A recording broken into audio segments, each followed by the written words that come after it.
One of these days I'm going to do that and just fall right out of my chair. And Hi, I'm everybody. gonna laugh. Yeah. Hi, everybody. Welcome to Jackalope of Fire TV, Jackalope of Fire podcast, audio, video. It's all the greatness wrapped up in one. We're everywhere. That's right. We're everywhere. We're in your minds. If only. Yeah, really. We are the Jackalopes. We are here to entertain and amaze you. I'm Chuck. With me, as And maybe usual, confuse you. Mostly confused. With me, as usual, is my sister Scylla. Say hi, Scylla. Hi, Scylla. Hi, Scylla. So, I think this is the furthest apart we've ever been doing one of these. yeah, audio or video. I think this is the first time we've done it from a distance like this, which is what makes doing this through Google Hangouts kind of cool. Yeah. So, we're still in our infancy as far as JoF TV goes, and we'll see what we do in the future. But for now, I kind of like what we're doing here. I do too. I think we finally did get the kinks worked out of the podcast for the most part, and we're still working it out on JoF TV, but I think we're headed in a good direction, and I hope y'all agree. Yeah, there we go. I'm sure they do. Y'all agree, right? They say they do. Okay, good. I saw them nod. So anyway. A collective worldwide nod? That's right. Totally, man. Totally. So anyway. What was I going to say? Oh, you're blonde. I am Now, blonde. We've discussed this before. You're usually blonde. It's not your natural color, but you are usually a relatively blonde individual. What do you mean it is not my natural color? Yeah. I know not of which you speak. I am a natural blonde. You act like a natural blonde, but you are not naturally blonde. You are no more naturally blonde than I am. Although I think your natural hair color is a little lighter than mine is. But at any rate, the point is you're even blonder than normal today, because we must have touched up. It just got bleached like within the last hour. It's fresh. So it's freshly blonde. So it's not going to be quite that brilliant on Monday. That's why I have it pulled back, because I was too lazy to blow dry it before we did this. Hey, whatever works for you. You don't understand how long it takes to blow dry hair when you have as much as I do. I'll have you know that I've had just as much hair as you, and I know how long it took me to blow dry it. That's why I keep it short now. I can't imagine you with that much hair. You gotta picture me 120 pounds lighter, completely muscled with long hair. I was like a brunette short Fabio. I can't even begin to imagine that. It looked good, and the girls loved it, but it was a pain in the ass to keep track of, and after a while I cut it. I shortened it first. I brought it back up to my shoulders, and then got this bright idea to do a mullet. I'm not kidding. I was in the South. It was during the 90s. It was one of those things. So I had, business up front, party in the back. We're talking like a Billy Ray mullet? Yeah, Billy, not quite that long. Billy Ray, Jean-Claude Van Damme, they all had that at the same time, and I thought, hey, they're doing it. I need to do it. So, yeah. There are no pictures of me of that. Don't even ask. Are there any pictures of the long hair? No, actually, there's not. I've never done pictures real reliably. I skipped school pictures a couple of times. So by the time proof of your existence. Yeah, by the time I took my high school picture, I was back to short. So, anyway. Pissed off my girlfriend at the time because she was out of town when I did it. Yeah, well, there's a guy that I know that used to have long hair, and I wasn't too pleased when he cut it. Leland, I know you know Leland, the guy that we worked with. He did that. Leland had long hair for all that time. He cut it all off. It was freaky when I first saw it. I imagine so. His hair was longer than mine. Yeah, it was some long hair. He had kept it growing for like 10 years. Wow. But, hey, whatever.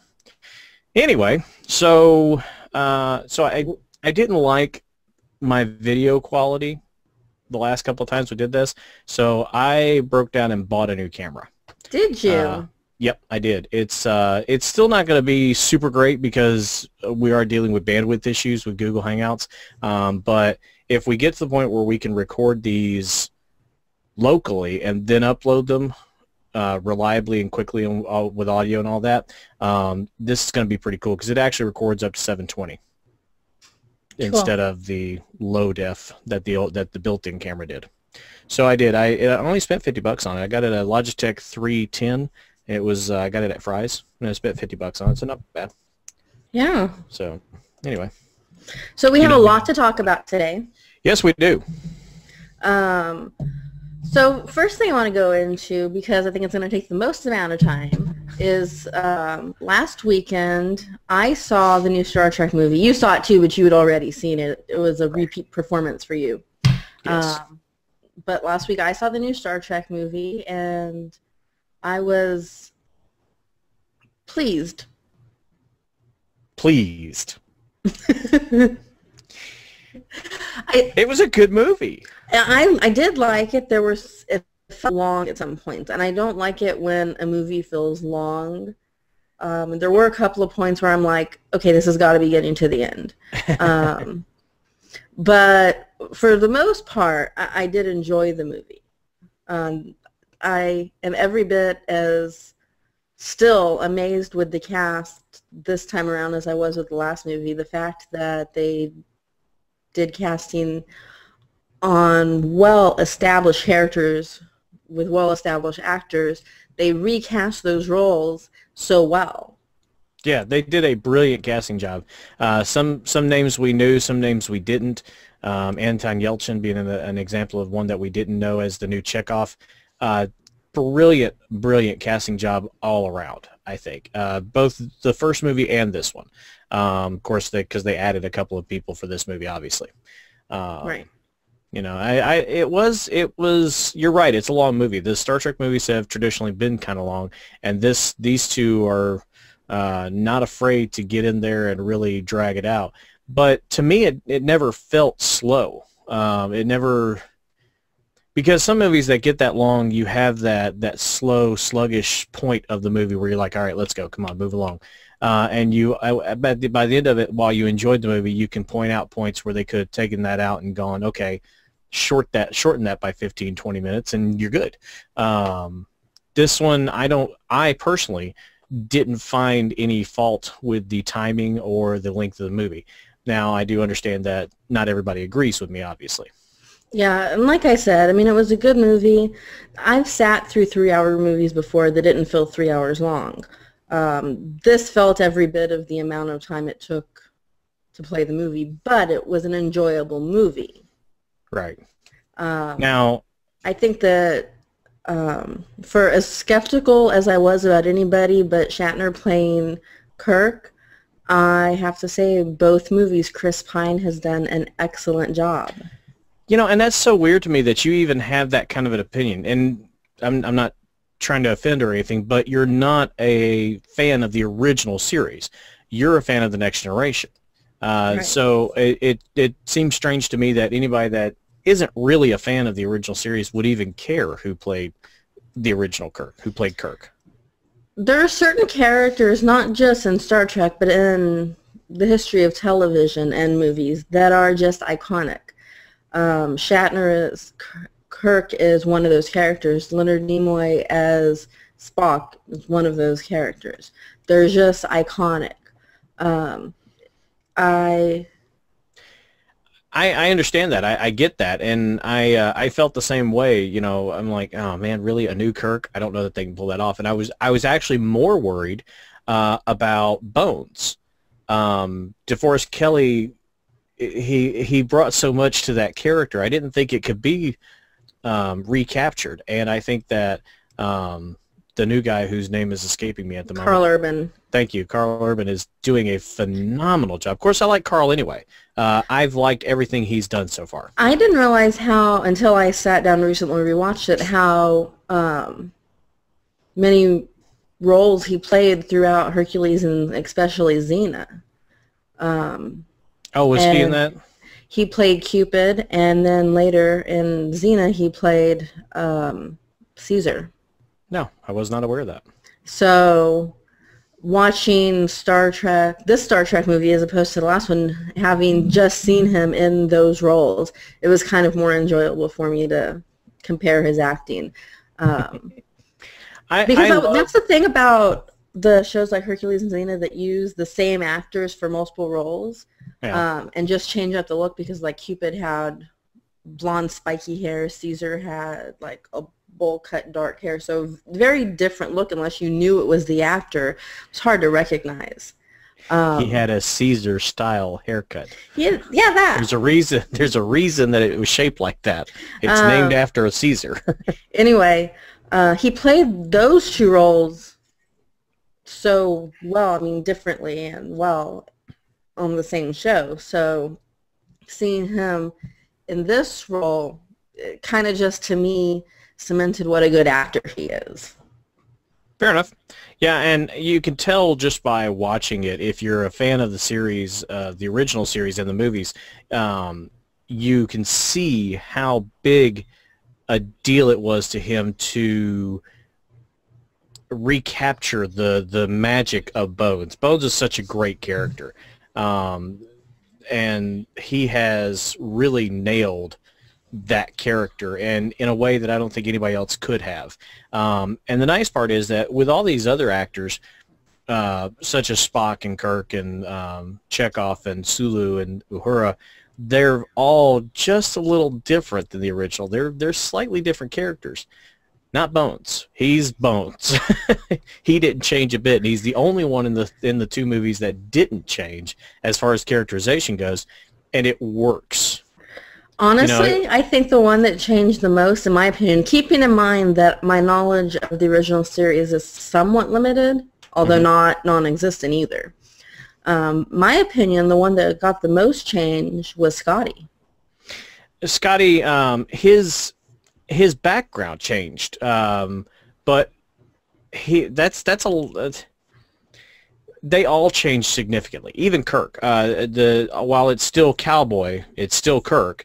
It's not the delivery that Shatner did. It's not exactly the same, and there is that big enough difference that it's clear that these are two different characters. Well, I mean, history changed. They should be different, but I feel like the one that's most different is Scotty. Yeah, fair enough. I think the one that is least different is Bones. I would agree with that. And I love the kind of some of the lines that he's had. In the first movie, he's leaving Earth because he's got nowhere else to go. He lost the planet in the divorce. All he's got left is his bones, which is where he gets his name. Which I have to say, I realize that this character came first, but being as I'm not much into the original series, when I hear him called Bones, every time it confuses me for a second. Because of the Fox show. She's who I think of when I hear that. Yep. And when I first heard of the series, I was like, "Ooh, Bones is getting his own show." I was a little disappointed. Then I started watching the show, and I was like, "Ooh, this is a cool show." I like Bones. It's a good show. Anyway, back to the topic. Let's not get us sidetracked. Let's not get Chuck sidetracked, because we know that we can do this. And then in this new movie, the line about the 5-year mission, God kill me now or whatever, I thought that was classic Bones. It was funny. There was a lot of really good humor in both of these movies, and I'm really, really, really, really, really hoping they do a third movie. I'm not holding my breath, since JJ is now going to be doing the new Star Trek film, Star Wars. Star Wars. You know, I wouldn't discount it. I can see him alternating Star Wars, Star Trek, Star Wars, Star Trek.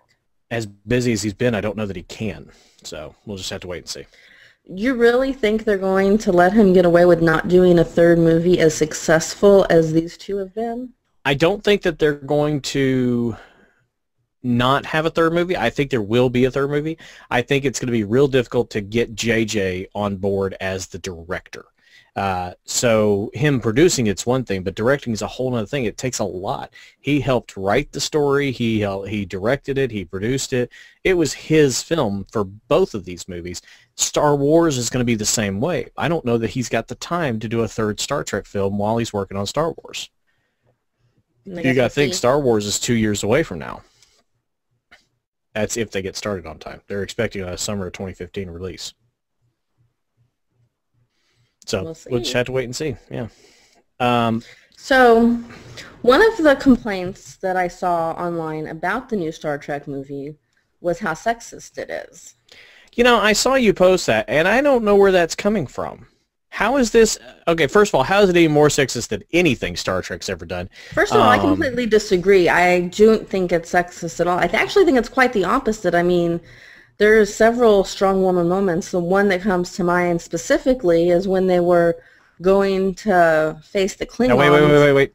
I was going to say, all right, at this point, we're talking spoilers. If you haven't seen the movie, go watch it, come back and watch the rest of this. Don't skip Oh, ahead. You want to hear what we have to say. yeah. All right, go Okay. ahead. So when they're going to face the Klingons, the only person on that ship that can speak Klingon is a girl.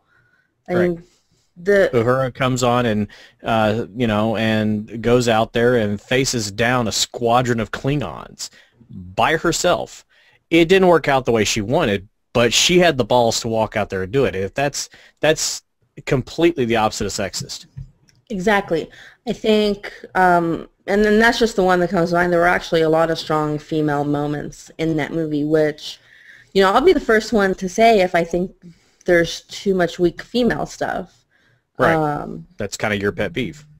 Very much so. I'm not an overwhelming feminist, but weak females do tend to get to me, and I didn't see that in this movie. No, not at all. Um, With the two exceptions. One moment where I can see where it would be a sexist kind of thing is when it shows Kirk waking up in bed with two, count them two, anime-style cat girls. Um, and then later in the movie, when Carol is basically trying to stand up to her father, and Daddy says, eh, and zips her out of there, and then she ends up with her leg broken, screaming on the ground. She's kind of a weak character. She's not that strong character, especially considering who Carol is going to be if things work out the way they did in the original timeline. She's too weak to be that Carol, in my opinion. But this is a different Carol because these are different. This is a different timeline. right. This actually came from an article someone sent me. One of the people I follow on Twitter was bashing Star Trek, and I was like, what's with the Star Trek hate? I thought it was quite a good movie. She told me that it was sexist, and I go, where Well, are you now, getting that from? okay, And is she bashing this movie or is she bashing Star Trek as a whole? Because the original series was highly sexist. this movie. Okay, just checking. Um, And and clearly she was watching the wrong movie. there is actually, she didn't see the movie. This is her opinion based off of an article. Um, I'm sorry, how can you form an opinion about something you've never seen? and if you'll look at your chat window, Chuck. Oh, yeah, it's got a little button over there. And specifically, the article compares Fast and the Furious 6 to Star Trek Into Darkness. Now, I can't form an opinion on Fast and the Furious, any of them, because I haven't watched any of those movies. Nor do I really have a desire to, because that's not really the type of genre of film that I enjoy watching. So I don't ever have a desire to see those. But what I can tell you is that from watching Star Trek, I didn't feel that it was sexist. I thought there were several strong female moments. Um, and I think there is a very big difference between being um, a weak female and knowing when you need help. Yeah, there's a huge difference. All right, hang So, on. Reading. You really should have sent me this before we talked about it. Now I can agree just based on the very title, what Fast and Furious 6 could teach Star Trek Into Darkness about half-naked women. I can agree that Fast and the Furious as a whole, the entire series, has really featured some very strong female characters. From the first movie on, most of the females, the lead females anyway, have been very strong characters. Yes, you've got your car bunnies, the little half naked girls that are hanging out with the fast cars, but the but the female leads have all been very powerful girls. So I can kind of see that. And with Carol Marcus, played by Alice Eve, stripping down in the middle for nothing more than a bit of eye candy, I can see how somebody might have a problem with that. But the movie as a whole is not a sexist movie. It just... And I don't even find that moment to be sexist, really. I don't think it's sexist, but it's a bit pandering to the male audience and the lesbian females. Because let's face it, Alice Eve, hot. And showing Chris Pine without a shirt isn't eye candy for females? Well, but this movie is mainly going to be aimed at the science fiction fanboys. Let's face it. No, and I get that, but again, there's a big difference between being sexist and showing a hot girl on screen, or showing a girl that needs assistance from someone who happens to be a male. You can't compare any of the women in Star Trek to, say, Bella Swan, for example. God, no. You want to talk about a ridiculously sexist storyline, and it's written by a woman. Exactly. I mean, as bad as the Twilight films are, and don't get me wrong, they're not great. They got progressively better. I'm going to say that because I did sit down and watch all of them. They got progressively... Hey, I happen to like the story. They did get progressively better. But this was not a strong female character, and I don't think anybody could make the argument that she is. Now, Alice, who's another character in the Twilight series, was a very strong female character, and if they'd focused more on her, I think that people wouldn't be quite as pissed off. But no, the Bella character, she's not strong. She's not the ideal that teenage girls should be looking up to. And unfortunately she is, as I've said before. And the thing is, if you're going to get all on a feminist rant about a movie, I think Twilight is far more deserving than Star Trek. Yeah, absolutely. And even if you look at the original series, you have to look at it in context. It was fitting for the time period it was made in.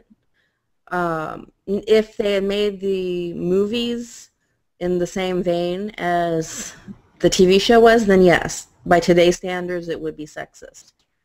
But and even at that, it fit the times. And even at that, it was progressive for its time. Yes, it was a sexist TV show by today's standards, but it has the first interracial on-screen kiss in television history between Uhura and Jim, which is kind of funny to people who know that because now Uhura's with Spock. It's right. kind of interesting.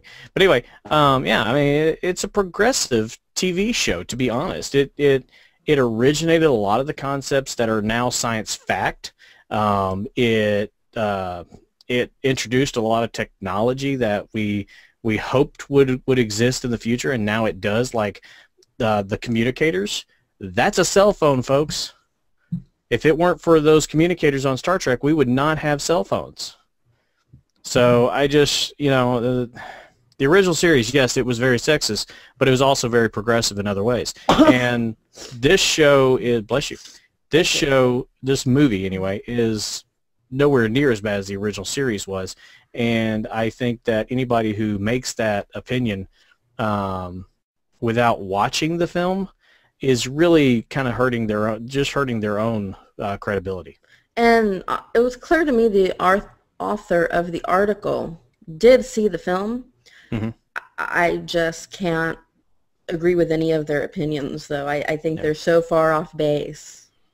Yeah, I'll read the article later, but I don't, based on what you're telling me and what I did see of it, I don't think that, I think that they were completely off base. I think that they were watching, maybe they were standing on their head when they watched it. Maybe it looks a little different that way. Now, we did actually have one of our listeners comment in with feedback on this topic of if the new Star Trek movie is sexist.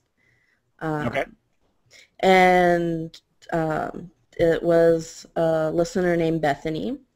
And I want to thank Bethany for commenting in. And she actually agrees with us. She doesn't see it as sexist at all. She quite enjoyed the movie, and especially the Spock character. She likes the new portrayal of Spock. Fair enough.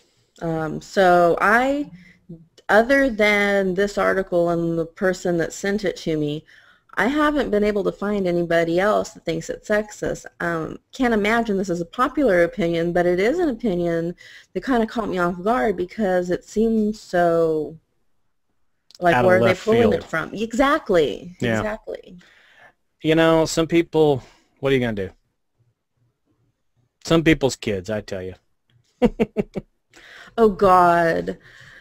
So, as we talked about in the last episode, last weekend was your birthday. We went to breakfast and everything, and then we went to dinner. Yes, after we did our recording, we went to Chili's for dinner. And proceeded to make me, and probably you, feel extremely old. Yeah, we both had a kids these days moment. I was like, kids today, man. We were coming into Chili's, and I noticed the two girls first sitting at the table with their family, and I saw they both had headphones on, specifically Beats headphones, which are not cheap. If you notice, I'm wearing Sony, and these were only like $12. But yeah, Beats headphones, they're like $80 a pop. I'm using earbuds right now, although I usually have my Superman headphones, which were a gift, and I think they're probably like $12. Yeah. So anyway, and then they got up and they went to use the restroom. They had to walk past our table, and I pointed them out and said, you know, if that had been us, our parents would have snatched us bald-headed. We weren't allowed to do that kind of crap. I had a Walkman growing up. I had a little Walkman that I kept with me when we were on trips or going to the restaurant with the family or whatever, but it stayed the hell in the car. I didn't take it inside the restaurant with me. I'd have been... My mama would have tanned my hide if I had tried. And there's that redneck coming out. My mother wouldn't have, well, we actually talked to my mama about it later, and she agreed with us. Yeah, there's no way she'd have allowed it. And so, now, Scylla, you of course noticed this better than I did. Every child that walked past us had some sort of electronic device with them, whether it was a phone, a Kindle, an e-reader, some sort of headphones connected to an iPod of some kind, an MP3 player of some kind. Doesn't have to be an iPod. But anyway, and there's no way we'd have gotten away with that when we were kids. No way. So, but anyway. Not at all.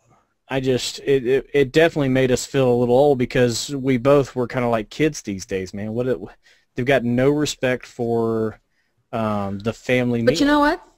The thing is, I don't even blame the kids. They're just doing what they're allowed to do. Oh, yeah. No, it's the parents. The parents allowing the kids. And these are parents that grew up when we grew up, and they're slightly older than us in some cases. They weren't allowed to do that as kids. Why the hell are they letting their kids do it? I wouldn't.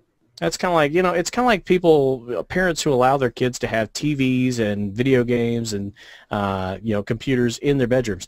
Computers I can kind of forgive because in a lot of cases it's done like that for I always had a purposes. TV in my room. I didn't. I grew up we had one TV in the house, and that was in the living room. By the time I was in high school, we had a second TV that Lee and I had to share in a common area. It wasn't in the living room. It was in the spare bedroom that he no longer slept in. I always had a TV. I wasn't very old when I got a VCR, and then when I was in middle school, I got a computer. Yeah. Although keep in mind, I grew up as an only child. That's true. You were spoiled rotten. That's not what I meant, but yes, I was. No, I know that's not what you meant, but yeah, you were. My point was I didn't have anybody to share it with. Yeah.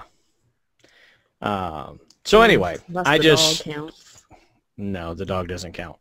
Anyway, I think that parents today are spoiling their kids, and it's making for a very entitled generation of children. and I think young worse than that, adults. it's making. I think even worse than that, it's making a generation that doesn't know how to communicate, to sit and hold a conversation. Right. If they don't have something attached to their thumbs, they can't communicate. Right. So, um, But I'm finding that's happening to even me. When we were in the movie theater watching Star Trek, those points I was talking about where I'm like, it was feeling a little slow to me. I kept reaching for my cell phone. I always caught myself and stopped because I know you get kicked out of theaters for that. yeah, Um, I'd have slapped your hand. but but Been it like, was my urge several times to reach for my phone during the movie. The second it lost my attention for a second. yeah, and your mom was saying a lot of the same thing. She was looking for her laptop, and because she's usually playing a video game, even while just watching a 45-minute television show. Right. So that's so yeah. So it's definitely not just the kids. It's the culture. We've as a society are getting used to having that instant gratification type mobile devices, right there in front of us, laptops, Kindles, e-readers, whatever. It's kind of spoiling us as a whole culture, and it's affecting our children, I think, worse than it does us, though. I would agree with that. Because we're at least of a generation that's old enough to remember how to entertain ourselves and how to keep other people entertained without electronics. Yeah. So I can So, do amazing things with a stick. me too, actually. Um, so we've talked a bit recently about the new Power Ranger series. Yep. I'm still not Although we caught up on don't know it. where the hell it went.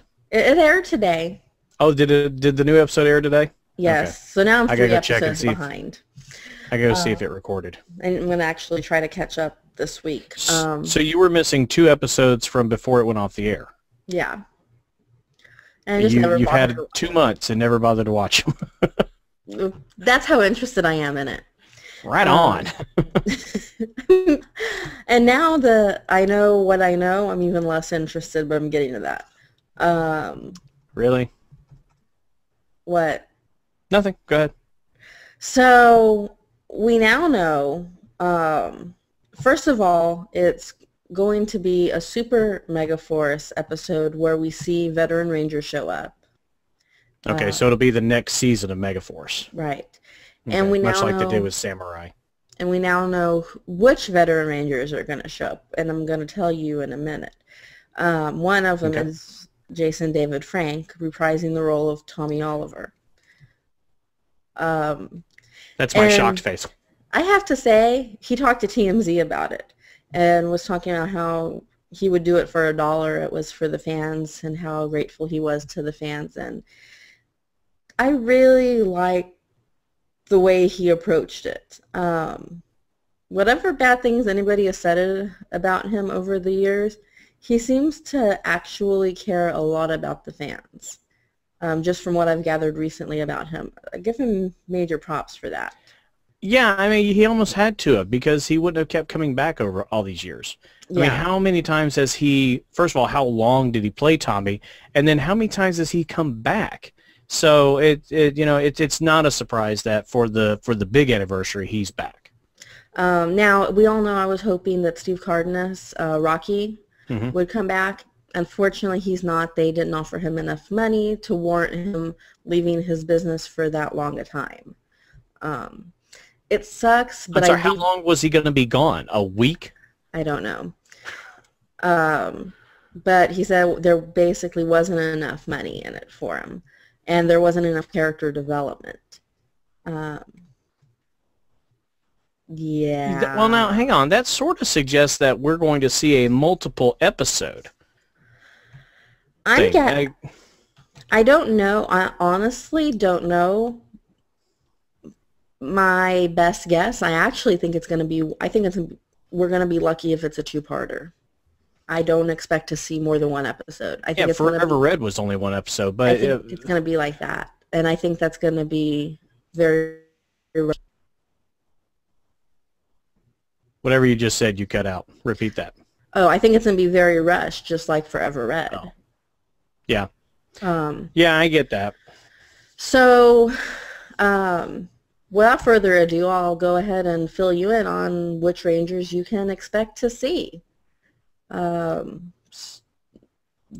obviously Tommy's coming back. He's reprising his role as the Green Ranger. We have Wait, stop. He's going to be the Green Ranger? yes, he is going to be the Green Ranger. That doesn't make sense. That just doesn't make sense.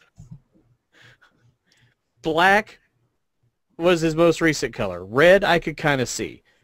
White even. But green? The power that Rita destroyed. Oh, Jesus. Well, maybe they'll explain it. Anyway, go ahead. Continue on. Yeah. Hold on. Just a second. Uno momento, por favor. I tell you, folks, we're professionals here. We're ready. Every time we start one of these, we're ready. We've got all of our notes, all of our pages open. Then we ignore all of them and look at other shit. Exactly. I did have everything ready. Okay. So we have Tommy coming back. Right. Then we have Selwyn Ward, who plays T.J. Johnson, the Blue Space Ranger. Okay. Patricia Jolie, who plays Cassie Chan, the Pink Space Ranger. Okay. So that's 2 Space Rangers coming back, for those of you keeping count. We have Danny Salvin, who plays Leo Corbett, the Red Galaxy Ranger. Reggie Roll, who plays Damon, the Green Galaxy Ranger. Don't know why Damon never got a last name in the whole history of Power Rangers, but I digress. Here's one that I actually am kind of excited about. Melody Perkins is coming back to reprise the role of Corone. Cool. The Pink Galaxy Ranger. So that's 3 Galaxy Rangers. Wait. But only 2 Space Rangers, neither of which is Corone's brother. Right. Yeah, no Andros. Brilliant. Then we have Sean C.W. Johnson, who plays Carter Grayson, reprising the role of the Red Lightspeed Ranger. Then we have Allison McInnes, Dana Mitchell, Pink Lightspeed Ranger. That is 2 Lightspeed Rangers. Jason Font, Wesley Collins, Red Time Force Ranger. That is 1 Time Force Ranger. Jason Smith, Casey Rhodes, Jungle Fury Ranger. Alex Hartman, who plays Jaden Shiba, whatever, Red Samurai Ranger. Hector David Jr. plays Mike, Green Samurai Ranger. And Brittany Pearl plays Emily, Yellow Samurai Ranger. So not even one representative from every season minus the season that doesn't count. There is, yeah, obviously. RPM? Is it RPM? Yeah, RPM. Yeah. There is Zero Ranger. There is no Turbo Ranger. You can argue Tommy, TJ, and Cassie cover all those seasons if you really wanted to. There is no Wild Force, Ninja Storm, basically no Disney Rangers, except for Jungle Fury. Yeah, that was a Disney season. Yeah, Jungle Fury was a Disney season. Except for Casey, there are no Disney Rangers. So that's... what a strange mix. That's Ninja Storm, Dino Thunder, SPD, Mystic Force, and Overdrive that don't have any representation. Some of the really, really good seasons, honestly. We all love Mystic Force and Dino Thunder. I mean, you could argue that, again, you could argue Tommy represents Dino Thunder if you really wanted to, but he clearly doesn't. Obviously. Especially since they're making him a Green Ranger. Yeah. Excuse me while I bang my head against the wall. Yeah. Actually, hey, I like Chuck. my new space. The wall's right there. What's up? Chuck, look at your chat window.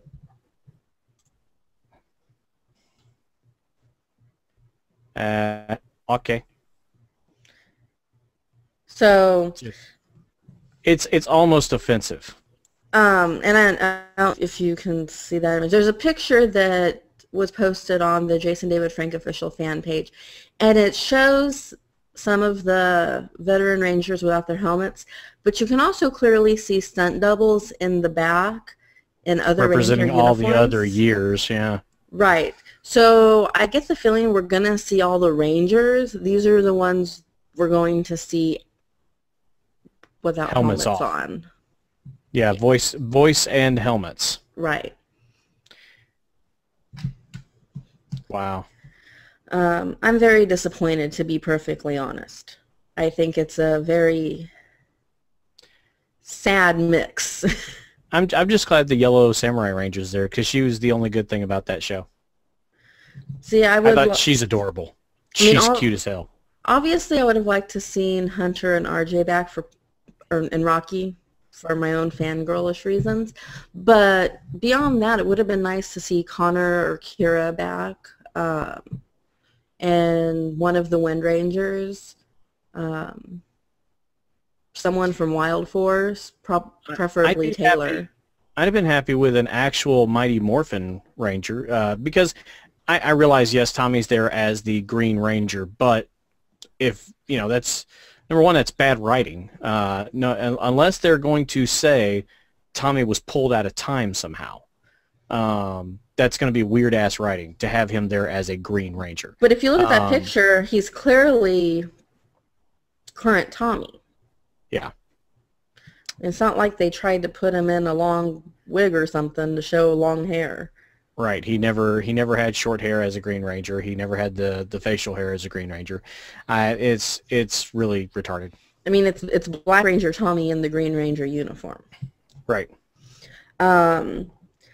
The only thing I can think, we do know that the mentor of the Mega Force Rangers is a student of Zordon. Maybe he can somehow channel Zordon's life force or something to reactivate all of the lost powers of the morphing grid or something. I mean, they could do something weird like that. Yeah, maybe a one-time thing or something. I don't know. But I do agree that it's an odd choice. Of all of his colors, green is the oddest. Yeah, even white would have been more acceptable. But honestly, Zeo is the most acceptable answer. Agreed. Because Zeo is the only color that was just kind of set aside. That they, as far as the morphing guys go, the era up until Galaxy, the Zeo powers were the only powers that were just kind of put aside until. Yeah, as far as we know, the Zeo crystal is still complete out there somewhere. Yeah, they just upgraded to turbo. Right. And then upgraded again to space.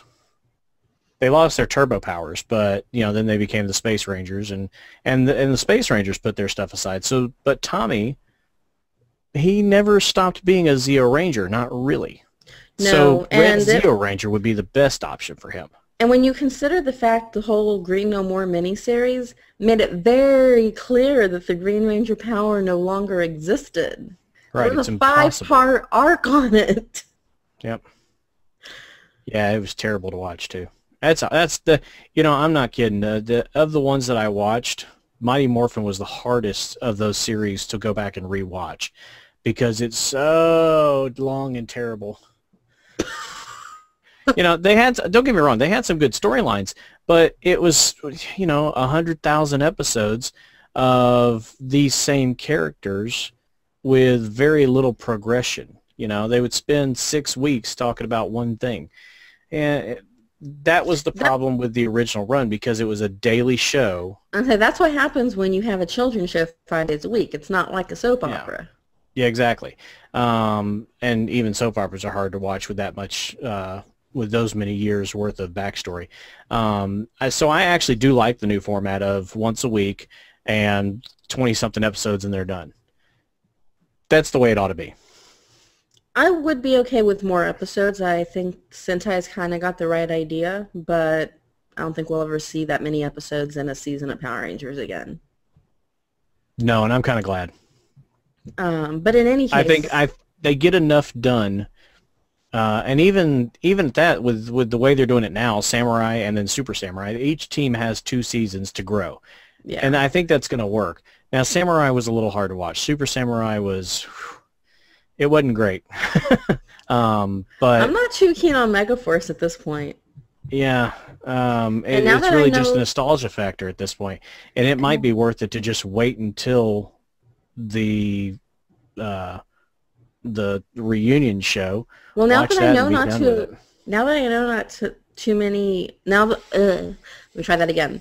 Now that I know use your words, we're not going to see any Rangers just pop up randomly throughout the season, I'm a little less keen on watching it. Yeah, but I didn't really expect that to happen anyway.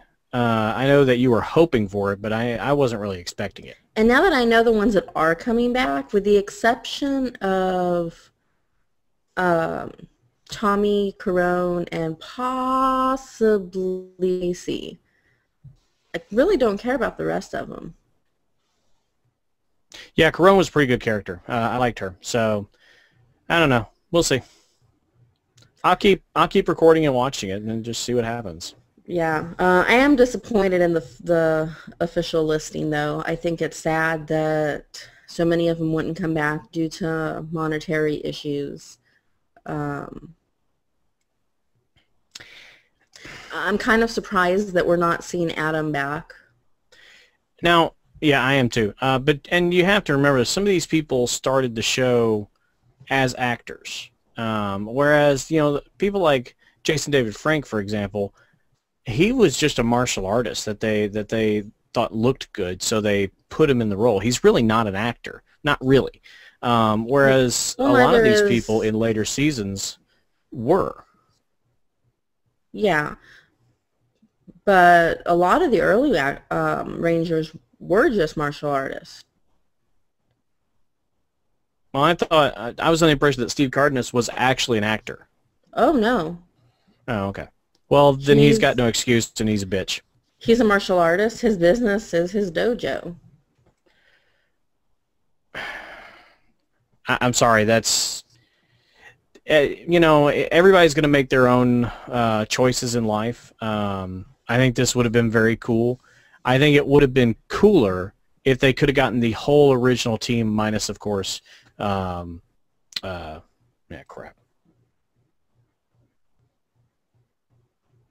The Yellow Ranger, whose name escapes me completely. Trini, and I cannot pronounce her right. Her name. I know her name. I can't pronounce it. Right. So obviously Trini can never do one of these, but and she's got a really good excuse. Yeah, she has the best excuse of anybody. She's resting. She is an ex-parrot. Anyway, she's the only one that has a true valid excuse. Everybody else, it would have been cool to just go, yeah, okay, it's one-off. I'm never going to do it again. There's no way I'm coming back for the 30th or the 40th or 50th, but I'll do the 20th. How hard would that have been?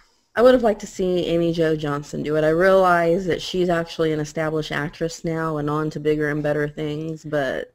Yeah, but still, how cool would it be? Even though, yeah, she's got other stuff going on, but how cool would it be to just go, Amy, come on, one time, once more with feeling. And we know that her daughter's a fan of the show, so if nothing else, do it for her daughter. Exactly. And now it's possible that in some of these cases, people were asked, and the honest answer was, I've got something else going on. When you want me to be there, I can't do it. Amy could be in the middle of filming something. We don't know. But it would have been cool, at least for the people who don't have conflicts, if nothing else, to put the money aside and go, shit, yeah, I'll do it. But, even if we did, I love Jason David Frank's answer. I'd do it for $1. I mean, how cool of an answer is that? Right. But on the other side, that also tells you kind of how bored he is right now. He's got nothing else going on in his life. But I think he honestly just cares about the fans. He really does. He realizes how important he is to the fans of the show and how important they are to him. And so he's willing to put things aside and go, okay, let's do it. That He said, how also, hard I would think it he also realizes that this may be his last chance. but how hard would it have been even if you had another project going on with all of the technology today and whatnot to do a quick voiceover for your costume character? Well, So we now don't see you on screen helmetless, but what about a voiceover? it's not unheard of for some people to be involved in a project and have it in their contract that they can't do anything else. It's rarer these days, but it is possible that, like for example, Amy Jo Johnson, she could be locked into something that she can't work on other things until she's done. And for her, possibly. The actors, maybe, but Steve Cardenas, for example, Yeah. he can't leave his dojo for whatever reasons he has. Jump on Skype and do a quick voiceover for Rocky. Yeah. And the thing is that by giving the money excuse, there's not enough money in it or whatever, that's really just showing that he's kind of a dick. That's a dick move. He's being a dick about it. He doesn't want to do it, and he's just using the money as an excuse. And excuses are like assholes. Everybody's got one. I really wish that and nobody wants to smell yours. I really wish he would have just come out and said, you know what, I'm just not interested, because at least that's honest. It's a lot less douchebaggy, and it's honest. Yeah, he actually tried to turn around and blame it on Saban. And if I can find the exact quote, because he actually released a statement about it, well, as it were, which is how I... Sorry, I'm just spinning in my chair. Oh, okay. You confused me for a second. Let's see. Give me just a moment. I could do the rest of the cast like this. How's that? It's my good side. Okay. I'm playing with my new space. So while she's looking that up, I'll explain. I have moved my camera microphone setup into a small room in my apartment to kind of keep the noise bounce down and things like that. I also have, you can't see it, but I have a blanket that's above me that's blocking light. I've got one overhead light in this area, and the blanket is blocking it to keep it from being... I'm in a closet. I'm not gonna lie. I'm sitting in a closet recording this, and I like it. I think the lighting and audio and video work better in here. It's not a closet. I'm gonna do it's your new something studio. Yes, it's my new studio. It's a closet that has been repurposed. This is now my new recording studio. So I do have the quote here. And the front half is going to be a closet. The back half is a recording studio. Go ahead. On Facebook, Steve Cardenas said the following in response to why he turned down the offer to reprise the role of Rocky. The money was too low, and there's not a lot of character development. Just going to be in the background as an extra. I would love to do it, but I couldn't possibly take the amount of time away from my business for a little amount of money. I'm sorry, but I believe that it's them that's letting the fans down because they want to get away with paying a little. I hope you understand. Yeah, like I said, that's a dick move. Now, what I would do if I were Jason David Frank is I would say, okay, tell you what, I'll do it for, give me $10. I'll do it. Everything else that you were going to pay me, pay to Steve Cardenas. If money's that important to him, give him mine. And then have Steve say no again. And then Jason would be like a bigger hero to the fans than he already is. Exactly, because even if Steve says no, which he would at that point, either he would say no because, again, he really doesn't want to do it, or he would go, well, shit, now I can't say no. Fuck. And he would show up, and then Jason David Frank, in either case, is the hero because he was willing to put aside his paycheck just to get Rocky on there. Mm-hmm. And then or any other star that said no. And then all the fans would hate Rocky more than they already do. Exactly. Even if he says yes and does it, they would still be pissed at Rocky because he pulled a dick move. Yep. Jason David Frank, if you're watching this, do that, because that would be hilarious. That would be hilarious. I'd almost pay him just to see that happen. Totally. I tell you. Report on that, TMZ. That's right. Yeah, that's the thing. Most of these actors, with the exception of a few select ones, haven't done much because they either weren't actors to begin with or their acting career didn't go anywhere afterwards. Right. They have, in my opinion, except for a few select ones like Aaron Cahill, Amy Jo Johnson, most of them don't have a reason to say no. Yeah. They really don't. But what can you do? I'm disappointed in the way the whole thing turned out. Yeah. Oh, well. What are you going to do, right? Is what it is. Exactly. So, it is what it is. I have a serious topic to talk about now. I don't think we're allowed to talk serious topics. Semi-serious. Okay. Okay. I'll allow that. So, it actually all started on Twitter. As most things tend to do these days. So, I, as you may know, watch soaps on a daily basis, specifically General Hospital. And when I'm watching it live, which I don't always do because sometimes I'll record it and watch it later, but when I'm not, I follow along with the ABC Soaps In-Depth Twitter account because they like live tweet, and it's fun to see, and they'll retweet other fans' posts, and it's fun to see what other fans are thinking as we're watching it. I found that a lot of the ABC shows are doing the live tweeting now. The Castle crew will do live tweets, not now because they're off the air, but they were doing live tweets throughout the year as well. That's kind of cool. Yeah, this is actually a soap magazine that does it. Anyway, so I quite enjoy following along with it and getting other fans' feedback. Anyway, one of the things that's been a recurring thing, and not just with General Hospital, but with One Life to Live too, and I'm sure with other soaps that I don't watch because it's the nature of soaps, is characters that have done terrible things and if they're redeemable. Specifically characters that have raped another character.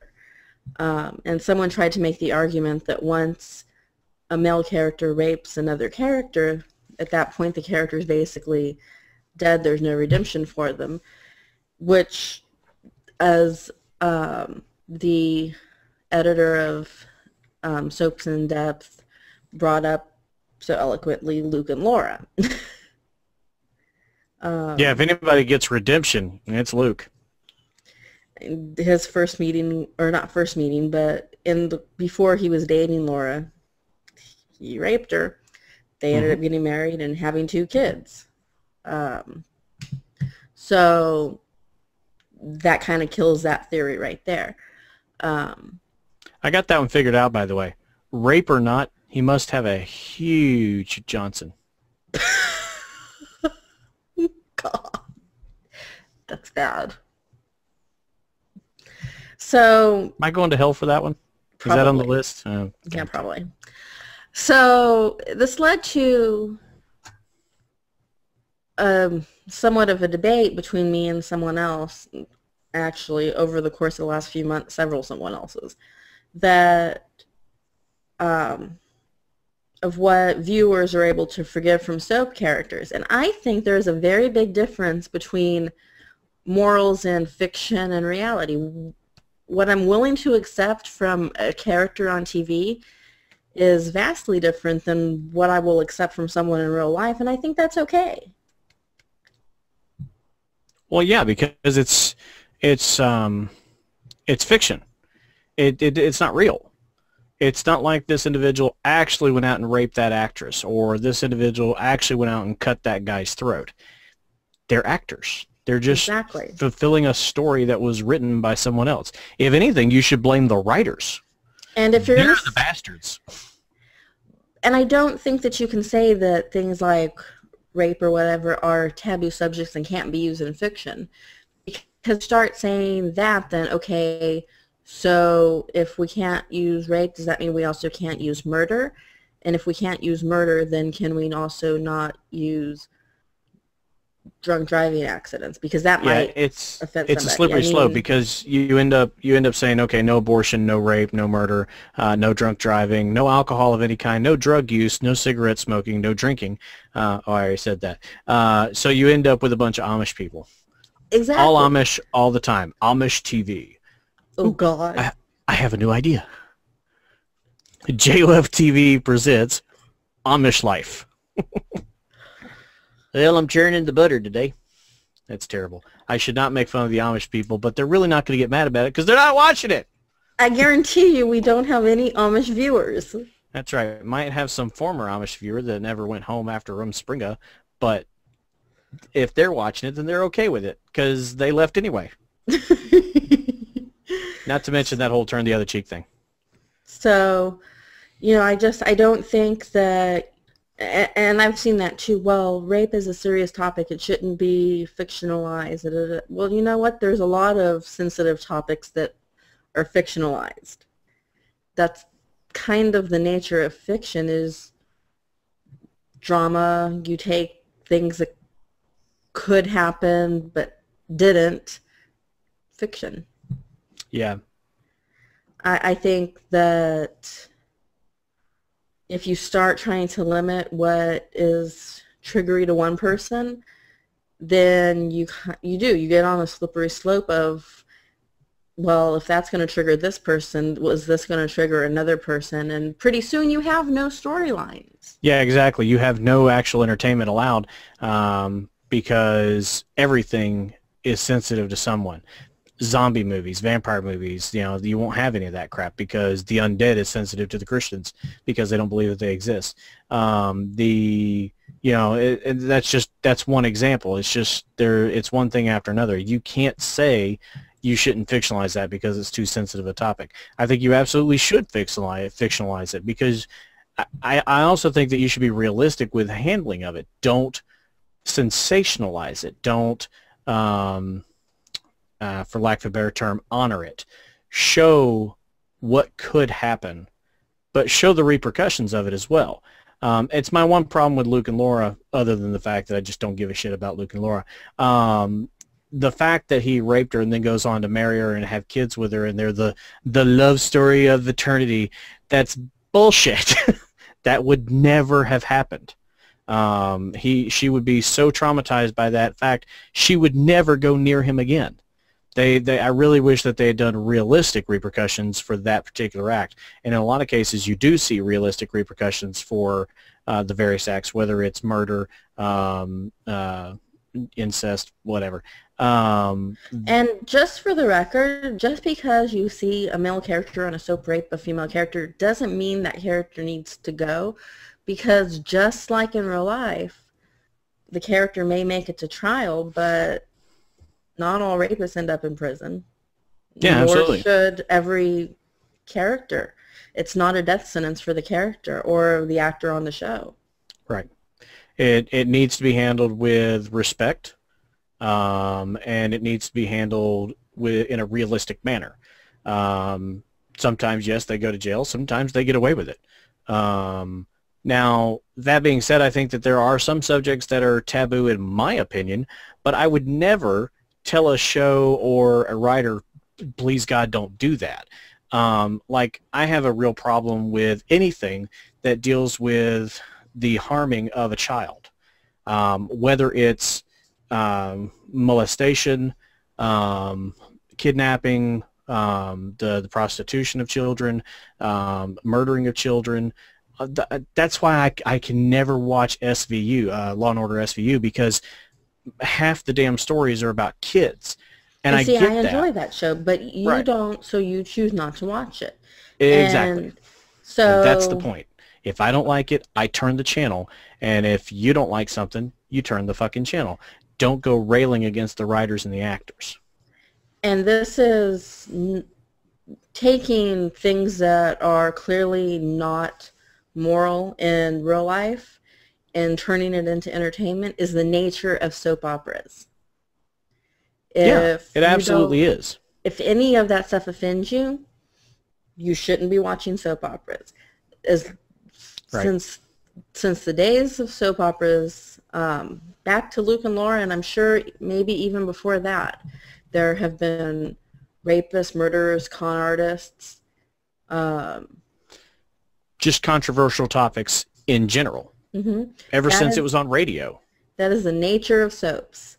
If this kind of stuff offends you, why are you watching General Hospital, One Life to Live, Days of Our Lives, etc.? Right. Go watch Family Feud if any of this stuff offends you. Now, don't get me wrong. I love Family Feud, too. Oh, I do, too. I'm not saying that's a bad thing. I'm just saying go watch that instead. Exactly. If you don't like it, don't jump on me because I'm saying I like the character, Right. Which is exactly Also, what happened. Now, yeah, you know, fuck them. Which is exactly what happened. I ended up getting basically verbally attacked because I greatly enjoy a character who has it in his history that at one point when he was younger, he raped somebody and got off for it. But I still like the character. He's been a very good character, good in a bad way. You know, you need villains on soap operas. I was going to say, Roger from Guiding Light was one of the worst characters as far as villains go. He was a rapist. Ever. He raped Holly. Yes, he did. He's one of the worst villains ever, and I love Roger. He's a great character, but that's the point. He's a character. He's a made-up individual. And get the fuck over it. Sorry. And one of the character that starred this was a character of Todd Manning from One Life to Live, who back in the 90s did rape another character and isn't a good guy, but was a great villain. Did you, just out of curiosity, when you got, for lack of a better term, attacked for your liking this particular character, did you fire back with, okay, do you like Luke? Or Roger? I don't remember exactly how I responded to it. Or Stefano? Other than the fact that I pointed out it was fiction. Or what was the one on As the World Turns? Oh, crap. What's his name? The one that died like 50 million times. He kept coming back. One time he had a son. James Stenbeck, yes. Sorry, I just brain. Yeah, and I don't know if he was ever a rapist, but he wasn't a good guy. He was a terrific villain. No, not him, but also from As the World Turns, Damien Grimaldi. Yeah, Damien was a great villain, although he was later. I didn't see him as much. Stenbeck was there throughout the 80s, 90s when I was actually watching soaps with my mom, and I just dropped my notebook. Yay, me. Damien came back during the last couple of years of As the World Turns. That was my exposure to him, and as much as he annoyed me by getting in the way of Lillian Holden, I loved the character.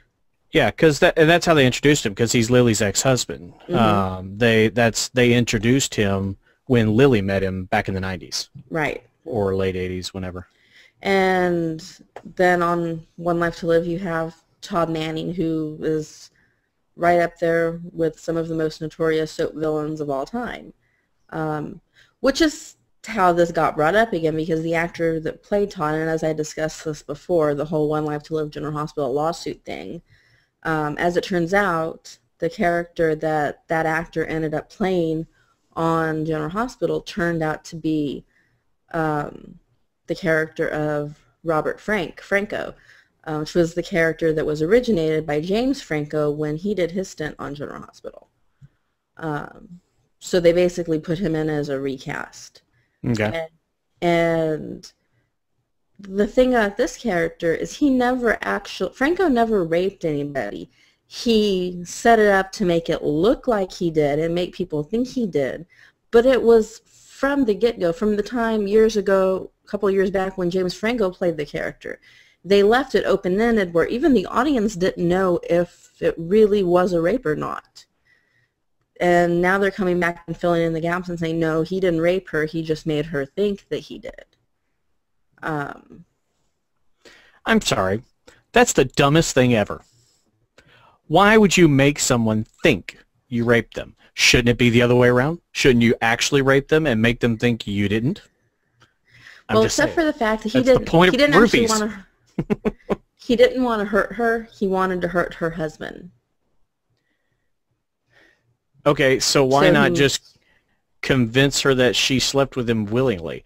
That would hurt her husband pretty good, but not her.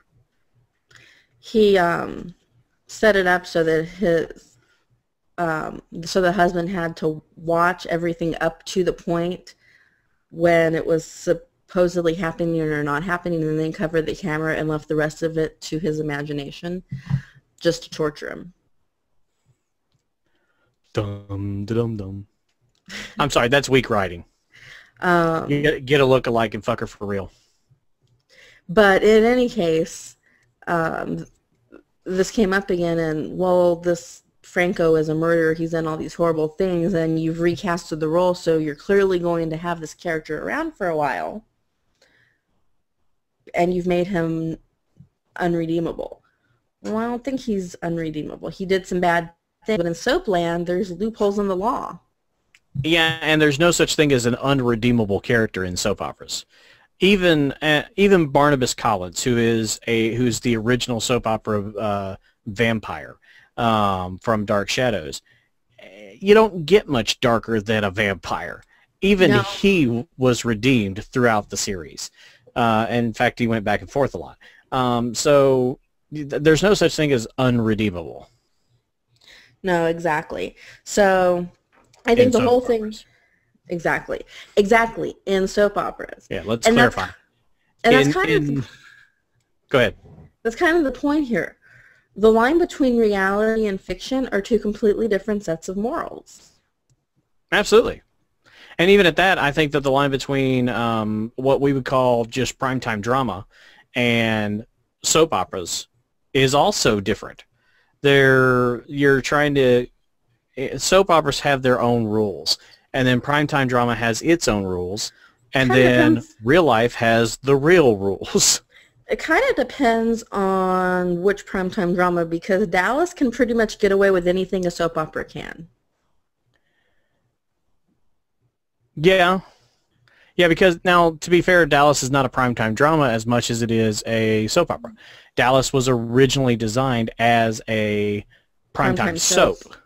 And the new Dallas is very much honoring the feel of the original Dallas. So True. They're not really getting away with anything. They're just treating it like it should have always been treated as a primetime soap, just a shorter one. Fair enough. And, but then you take shows like NCIS. We'll just use that as an example. There are villains on NCIS who are not redeemable. Ari, for example. Ari. Yeah, that's a great example. There's no way to redeem him because he shot Kate dead between the eyes. There's no way to redeem that. But in soap opera land, in 5 or 6 years, he'd have been fine. But you can't do that in primetime. In primetime, you have to resolve the issue because they may not be here 5 or 6 years down the road. So Ziva kills her brother. Yeah. So anyway, on that note, it is time to get to our segments. Cool. You go first. I went first last time. Okay. So you want to do Flix Picks first, or you want to get up on your soapbox? Wow. Truth be told, I don't have a soapbox. I think we just covered your soapbox with the soap opera thing.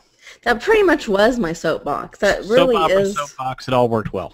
Yeah, so that kind of was my soapbox. Yep. In short, there's no such thing as an unredeemable character on soap operas, and just because I like a character doesn't mean that they're a good character. Like they're not a good person. It's a good character, but not a good person. In short, just because I like a character doesn't mean I support their crimes in real life. Right. Fair enough. So my Chuck's Choice this week. Chuck's Choice is Lamb.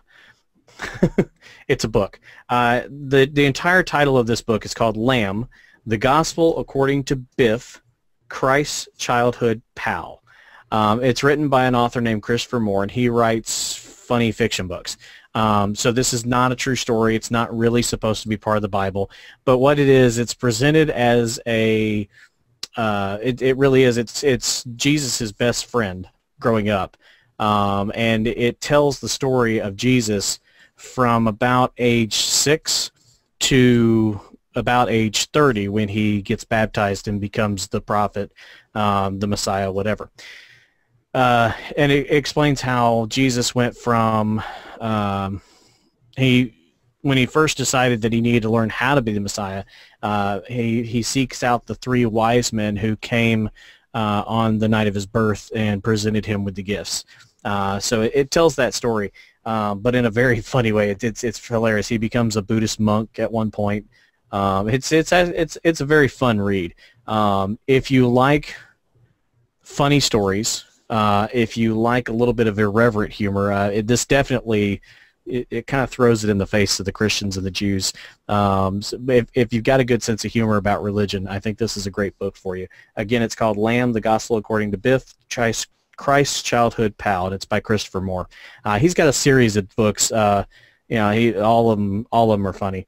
But anyway, so check it out. It's available on the Kindle store, and it's also available, of course, for purchase through Amazon or your local bookstore. That's all I got. Okay, which means now it's time for Flicks Picks. Ooh, can I do it? Can I do the sound? Can I do the sound? Yes. Flicks Picks. You feel better? It's not the same. You feel better? No, it's not the same. Try it again. Go on, try it again. I can't do it. No.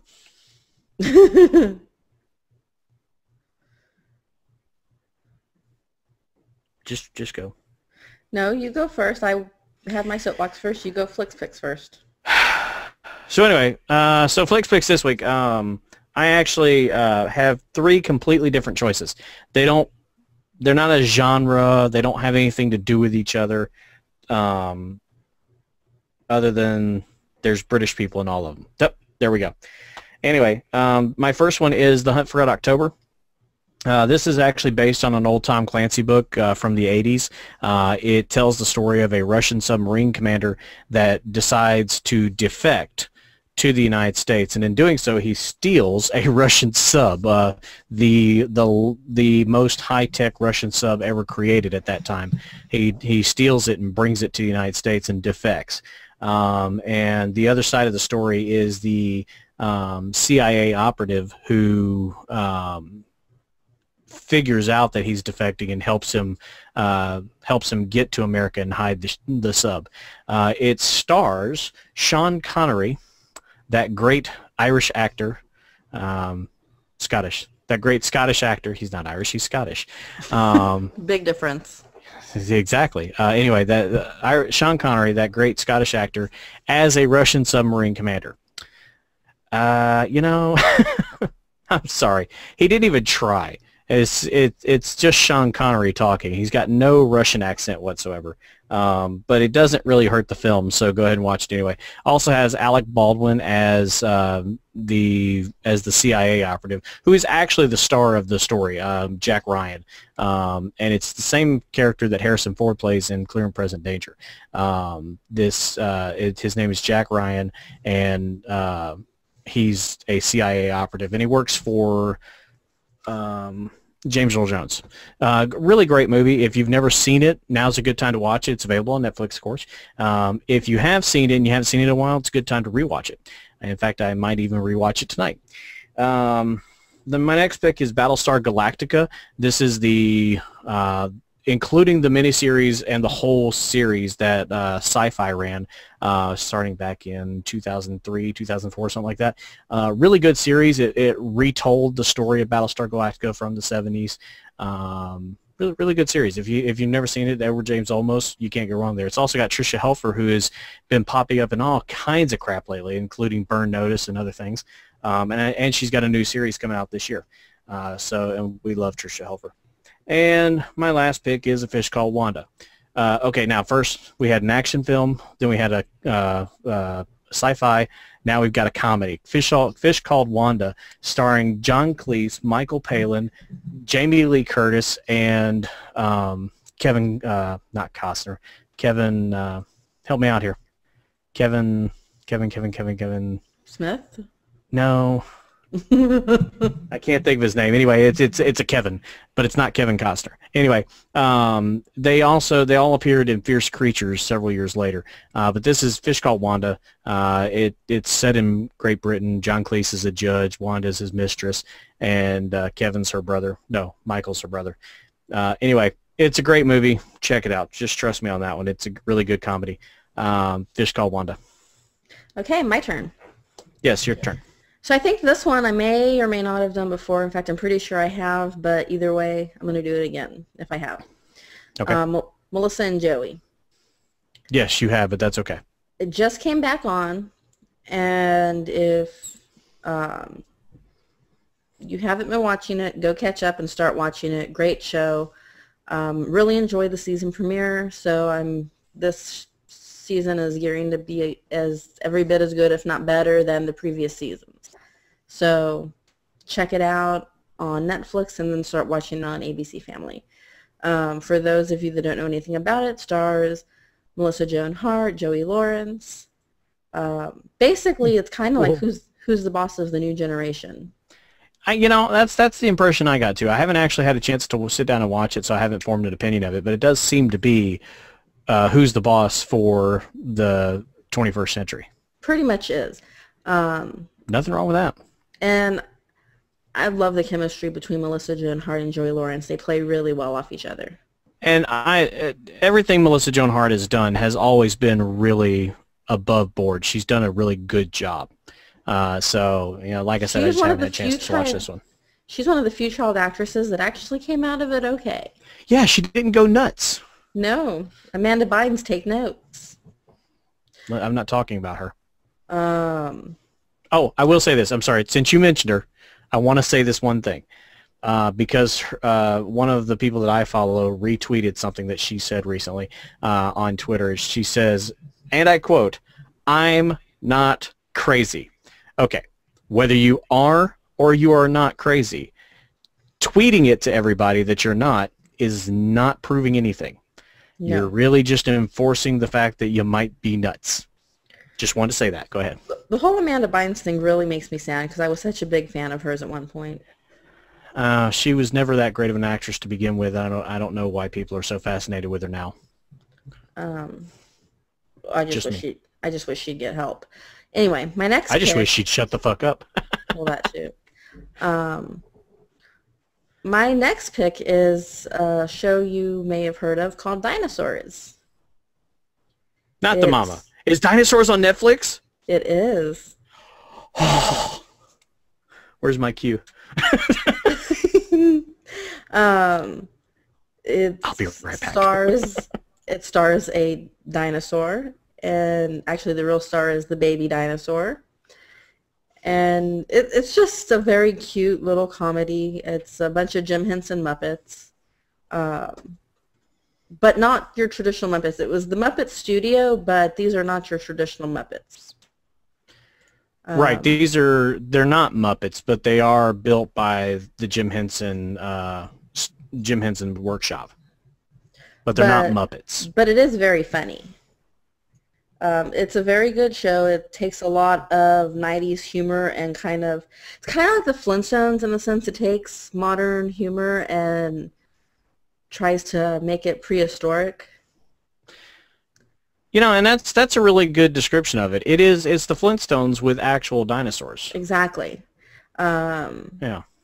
I really liked it. I'm very sad that it got canceled when it did. I would have liked to seen it go longer. But Baby Sinclair is far and away the best part of that show. I still have my little Baby Sinclair dinosaur sitting up in my stuffed animal net in my room. Not the mama. Mm-hmm. I love that damn baby. Not the mama. Not the mama. That's how Dad got his nickname from me. That's right. Mm-hmm. Not the mama. Yep. Love that show. Check it Oh, out. hell yeah. And my last pick is a show called The Secret Circle. It was on a couple years ago for one season on CW. It's kind of like Charmed Of meets Dawson's Creek. Twilight. No. Yeah, Dawson's Creek's a better one. It's Charmed meets Dawson Creek, except it's not as good as either of them. I And enjoyed Dawson's it. Creek wasn't that good. I didn't. I'm not. I have a good opinion of this because I actually watched the first 5 episodes and stopped. See, I haven't seen just the whole series yet. I haven't gotten around to watching the rest of the series because various issues has prevented me from doing so, but it is on my to-do list, and I've liked what I've seen so far. Now, granted, I'm a little biased because Gale Harold is in it, and he is one of my favorite actors. It's really hard for me to hate anything that he even has a minor role in. So if you know the name Gale Harold but don't know where you know it from, he played Ryan Kenny on Chorus Folk. Right. And so I will watch pretty much anything he does, and it's hard for me to hate it. Secret Circle definitely has its cheesy moments, but I like the lead actress, the lead character of Cassie. It's actually a pretty decent character, I felt. And when I stopped watching it, I felt like the show was starting to get stronger. I was sad to hear that it had been canceled. Yeah. So and you got to realize it takes a lot for a show to get canceled on the CW. That's got to give you a clue as to how not good that show is. Except that I thought it was a good show. It was definitely better than Nikita, which is somehow still on the air. Nikita, I haven't watched Nikita, but it had an audience going in because it's based on a very popular movie and American. It had a movie, La Femme Nikita. It had a American remake whose name escapes me at the moment. It's not called La Femme Nikita, but it was remade. And then there was a USA television series called La Femme Nikita. So Nikita, just off the bat, had an automatic audience, and they have kept it alive. So yeah, but its ratings are low even by CW standards. Yeah, it probably won't make it in another year. Anyway. Unless something changes next year. That said, Secret Circle is my last pick. It's one season, so it's not a huge commitment to just check it out.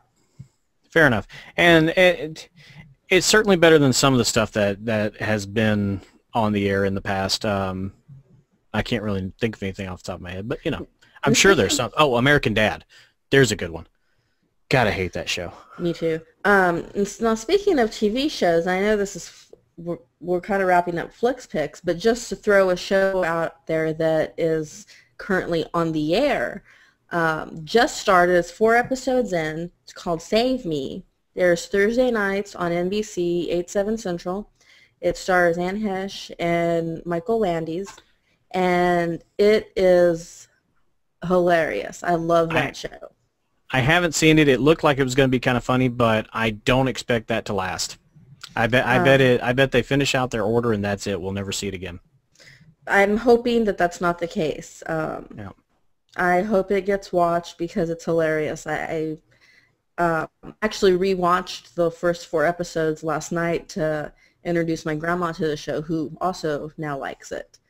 And rewatching them, I completely fell in love with the show. It's such a good show. I don't even like Anne Hesh that much, but this show really caught my attention. So if you haven't checked it out, Thursday nights on NBC, it's far and away the best thing NBC's put out recently.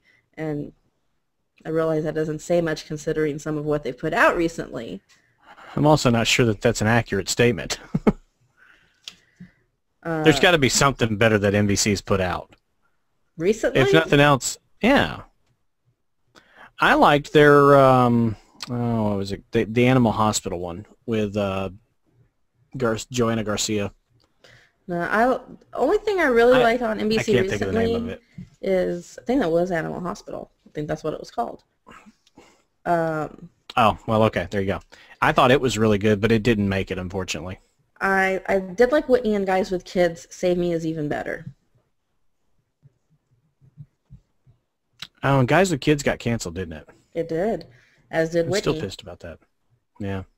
Yeah, which is why I don't expect Save Me to make it either, because every time Right. they get a comedy I like, it gets canceled. So I'm not holding my Yeah. breath. NBC doesn't know how to treat its comedies. No. You know, the thing is, it's trying to recapture must-see TV, but it's doing it on a different night, which is kind of dumb. Move to So Thursday nights. Give CBS a run for its money. yeah. So anyway, everything else is in repeats right now. So check out Thursday nights on NBC. Watch Save Me. Maybe we can actually get it reordered. It's Yeah, I got mean, a 13 episode order right now. yeah, there's certainly nothing wrong with trying out a new show, and it's like you said, everything's in repeats right now. Why not? Why not give a new show a different chance? And if you want to start from the beginning and catch up on the 4 episodes you missed, they're all on Hulu. There you go. That's how we watched them last night. We went to Hulu.com, watched them for free.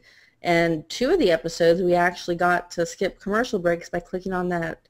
It gave us the option to watch this 57-second ad and then watch your show commercial free, or watch with normal commercial breaks. Think about that for a second. There's a no-brainer. So Yeah, and anyway. it's like we've said all along. You can give me a minute long. You can force me to watch a minute long commercial at the beginning of a show, and then not interrupt it, and I'll gladly sit through that commercial. It gives me time to go get something to drink anyway. Exactly. So that's what we did with 2 of the 4 shows. We got to watch 2 of them commercial free. Outstanding. Great. So yeah, check that out. Check out our Flicks picks, and I think that's all we got this week. Yeah, I think so. I think that's all we have. I need to shave. So as usual, if you haven't been to the new JackalopeSafari.com, check it out. It's not done yet, but it does have a different look, and there'll be a few more changes coming. I'm quite pleased with the new look. Yeah, it's a lot closer than it has. It's a lot closer to done than it has been in the past. So it looks great. Check it out. You can visit us on Twitter, official JoF. You can like us on Facebook. You can visit our store and buy our stuff. CafePress.com. Yes, cafepress.com/JackalopeSafari. Show your jackalope pride to the world. Yes. And of course, JoF TV, which is our new YouTube channel that's now in its second official week of being on the air. Yes, JoF TV. You know, I should have said this at the top of the broadcast, but if you're listening to this in audio, go check us out on JoF TV and watch us on video as well. If you're watching this on YouTube and want to just hear the audio, go to JackalopeSafari.com and get the audio. Actually, you can go to JackalopeSafari.com and get both. Oh, that's true, yeah. So, awesome. Either way, go to JackalopeSafari.com. That is the moral of the story. Yes, JackalopeSafari.com is the hub of our empire. From there, you can find links to any of our communication and media sharing methods. Jack is very picky. He wants everything on the front page. That's right. And if you try to tell him otherwise, he gets a little moody. And he bites. He's a bitchy little biter. He does bite. But even worse than the biting is he uses the horns. He headbutts. Yeah, you don't have balls down there. He headbutts me harder. This is true. Those antlers hurt. Anyway, yes, they do. So anyway, I think we're done. It's been another wonderful, rowdy show of the Jackalope Safari TV. I've had fun. Have you had fun? I always have fun. I got to find another place to put this camera because, okay, so I've hear me out, folks. I could sit here like this and just look at the microphone all damn day, but then you're shooting me from the side and it looks weird, right? Right? Right. Okay. Or I can look straight at the camera, but then it doesn't feel natural because all the action's happening down over here. And so I see myself, I see you. What I need to do is find a way to get this camera down here so that when I'm looking at the screen, I'm looking at the camera. Thanks for sharing. You know, I know that our audience is fascinated by what we're doing to bring this this entertainment spectacle that we call JoF TV up to that next level of entertainment and quality. Yes, I'm sure they are. See, our quality is right about here. It needs to be way up here, about the 6-foot range. We're still better than most things on the CW. How sad is that? All right, I think we've had enough fun for this weekend. So once again, contact us through any method that you choose, but go to jackalopesfire.com and show your love however you choose to do so. Make sure you tune in next week. You will not want to miss next week. Trust me on that. Is that next week? It's next week. I'm glad you reminded me. You won't want to miss it. All right. No spoilers, but stay tuned, folks. You're going to love this one. All right. We are done. We are out of here. Thank you very much for listening, and we will talk at you soon. Bye everybody. Y'all.